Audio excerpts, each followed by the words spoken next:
Assalamualaikum kan kawan semua. Selamat datang ke Transmatic. Jadi hari ni hari ke-10 puasa kalau tak silap saya. Lebih kurang lah. So hari ni masuk sebiji Mercedes GLC 250. Ini kita punya regular customer lah. Every month dia akan datang untuk servis dia punya minyak enjin. So sama juga untuk bulan ni. Mungkin sebab kita lagi 2 minggu nak raya, jadi dia ambil keputusan untuk buat servis awal lah. Okay. Jadi saya nak cerita lah apa barang yang kita akan buat untuk hari ni. Hari ni dia hanya servis minyak enjin. So untuk minyak enjin ni kita gunakan minyak daripada Mercedes lah.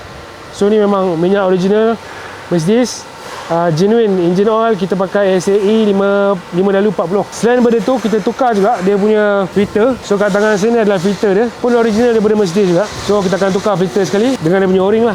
Jadi semua adalah benda-benda baru lah. Ok, jadi untuk kereta-kereta macam ni, kita suggestkan kalau datang ke Transmatic Automotive ni, kita suggestkan untuk buat pertukaran minyak enjin tu setiap 10,000 km. Mungkin ada minyak yang boleh pergi lebih daripada 10,000 km, tapi kita tak suggest lah.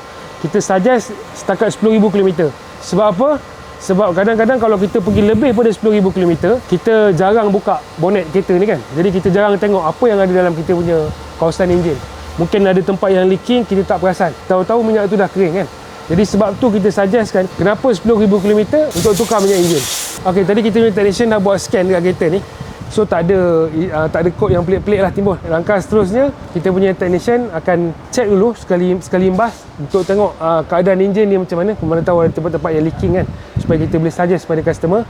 Dan kemudian kalau ok semuanya, kita akan proceed lah dengan servis. Jadi pada tuan-tuan yang kat luar sana yang nak repair kereta tuan-tuan, nak servis, nak check ke, nak diagnose, nak buat aircon ke, boleh datang ke Transmatic Automotive ni. Kita berada dekat Section 15 Shah Alam. Kita buka hari-hari kecuali Jumaat. Rebut peluang ni, 2 minggu lagi tinggal sebelum kita raya. Jadi kalau tuan-tuan ada sebarang masalah ataupun soalan, nak minta quotation ke apa, boleh klik link kita di bio. Dan kita jumpa lagi akan datang. Bye-bye.